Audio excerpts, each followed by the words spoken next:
Imagine this. You're riding your donkey to work, half asleep, thinking about breakfast.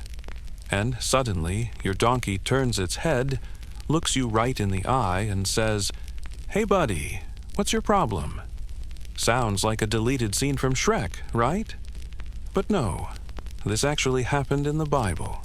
Yep, once upon a time, a donkey outsmarted a prophet. And today, we're diving into this hilarious, bizarre, yet incredibly meaningful story from Numbers chapter 22. Buckle up, or rather, saddle up, because this is going to be one wild ride. Our story takes place after the Israelites had spent decades wandering in the desert. Finally, they're getting close to the Promised Land. But here's the catch. They're also getting close to other nations. And one nation, in particular Moab, is not happy about this. Their king Balak looks out over the hills, sees the endless tents of Israel, and thinks, "Oh no, we're doomed." He knows the Israelites have been unstoppable, defeating everyone in their path. And so, in pure desperation, King Balak comes up with an unusual plan. Instead of sharpening swords or training soldiers, Balak decides to hire a prophet. That's right. He wants to fight words with words. He sends messengers to a man named Balaam, a famous prophet for hire. Balaam had a reputation. If he blessed you, good things happened. If he cursed you, you were in serious trouble. To Balak, this was the secret weapon. Don't fight Israel head on. Just get Balaam to curse them. So the king's messengers show up at Balaam's place, carrying gifts, promises, and probably a bag of gold. They say, "Balak wants you to curse Israel. Come with us. You'll be richly rewarded." Now, Balaam isn't exactly your average prophet. He's kind of a spiritual freelancer, mixing a little truth with a little greed. But even Balaam knows he has to check with God first. After all, Israel's God isn't exactly one to mess with. That night, Balaam prays, and God gives him a clear answer. Do not go with them. You shall not curse these people, for they are blessed. Pretty straightforward. Case closed. Balaam tells the messengers, "Sorry, no can do." They leave, but of course, this is where things get complicated, because Balak isn't the type to take no for an answer. When the messengers return, this time they bring an even juicier offer. More wealth, more honor. Basically, name your price, Balaam. Now, Balaam's ears perk up. Suddenly, he's like, well, maybe I should ask God again. You never know. Maybe he's changed his mind. Spoiler alert, God doesn't change his mind. But he does allow Balaam to go on one condition. Balaam must only say what God tells him. And so, Balaam saddles up his trusty donkey, ready to collect his payday. Early in the morning, Balaam sets off with 2 servants and his donkey. Picture it. Hot desert sun, dust rising from the path, and Balaam bouncing along, daydreaming about all the treasure he's about to earn. But little does he know, God is about to interrupt this little road trip in the most unexpected way possible. Unseen by Balaam, an angel of the Lord suddenly appears in the road, holding a gleaming sword. Now, Balaam can't see the angel, but his donkey can. The donkey freezes, staring at the heavenly warrior standing in the path. And in pure panic, she swerves off the road into a nearby field. Balaam, completely clueless, doesn't see the angel. He just sees his donkey acting up. Furious, he whacks her with his staff and forces her back on the road. They continue, but the angel isn't done.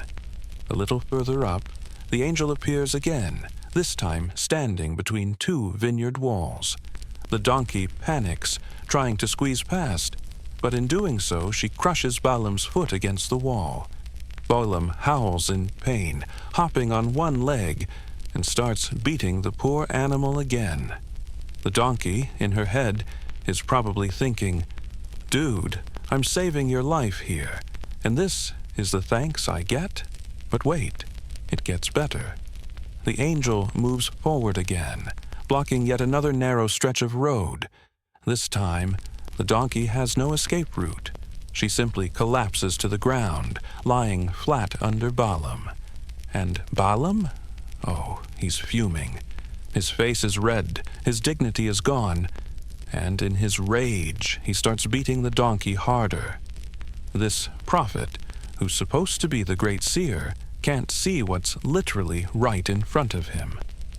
And the audience is laughing at the irony. And then, the twist. Suddenly, God opens the donkey's mouth. She turns her head toward Balaam and speaks. "What have I done to you to make you beat me these 3 times?" Just like that. No warm-up, no explanation, straight up talking donkey. And here's the funniest part. Balaam doesn't even act surprised. He doesn't faint, scream, or call an exorcist. He just answers back. Balaam shouts, "You made a fool of me. If I had a sword, I'd kill you right now." That's right, he's threatening his donkey. And the donkey, probably rolling her eyes, calmly responds, "Am I not your donkey? The one you've always ridden. Have I ever done this to you before?" Balaam stops, thinks for a second, and admits, "Well, no." Boom! The donkey just owned him. Mic drop moment. Can you picture this scene? A grown man yelling at his donkey on the side of the road in front of his servants, and the donkey calmly reasoning with him like it's just another Tuesday. If there was ever a sitcom moment in the Bible, this is it. Balaam the prophet, hired for his great spiritual insight, being schooled by a 4-legged animal. You can almost hear the laugh track. The donkey's logic is flawless. Haven't I always been reliable? Haven't I always carried you faithfully? Why would I suddenly act like this? Balaam has no comeback. He's red-faced, embarrassed, and suddenly realizing that maybe, just maybe, he's the problem. And right on cue, God opens Balaam's eyes. For the first time, Balaam sees what the donkey saw all along. There, standing in the road, is the angel, glorious, shining, with a drawn sword. Balaam immediately falls to the ground, terrified. The angel looks at him and says, "Why have you beaten your donkey? If not for her, I would have killed you and spared her." In other words, the donkey was the hero of the story. She literally saved Balaam's life 3 times in a row, while he was too blind to notice. The angel makes it clear. Balaam can still go forward, but only if he speaks exactly what God tells him. No freelancing, no taking bribes, just obedience. Balaam, humbled, bows his head. And suddenly, his donkey doesn't seem so dumb anymore. In fact, she looks like the wisest creature in the whole caravan. And that's the comedy and the tragedy of this story. Balaam was supposed to be the great seer, the man with spiritual vision. But in reality, he was blind. Blinded by greed, blinded by pride, and outsmarted by his donkey. The so-called dumb animal was wiser, braver, and more spiritually aware than the prophet who rode her. That's irony at its finest.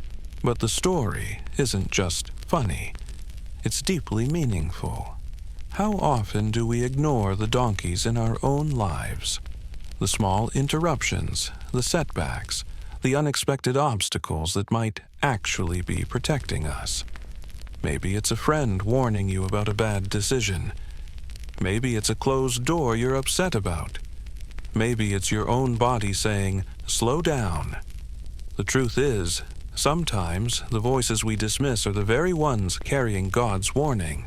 So Balaam continues his journey.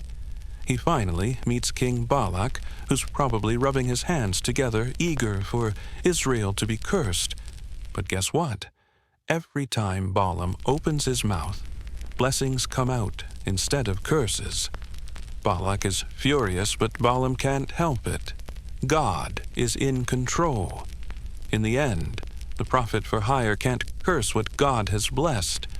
And the talking donkey wasn't just comic relief. It was God's way of showing that he can use anyone or anything to accomplish his will. So, what's the takeaway? Sometimes we're Balaam, charging ahead with our plans, blind to the danger ahead. And sometimes God sends a donkey moment to stop us in our tracks. It may feel inconvenient, frustrating, even humiliating, but it might just save our lives. The good news is God can use the most unexpected voices to guide us. He can even use a donkey or a YouTube video. Thanks for watching Testament Tales.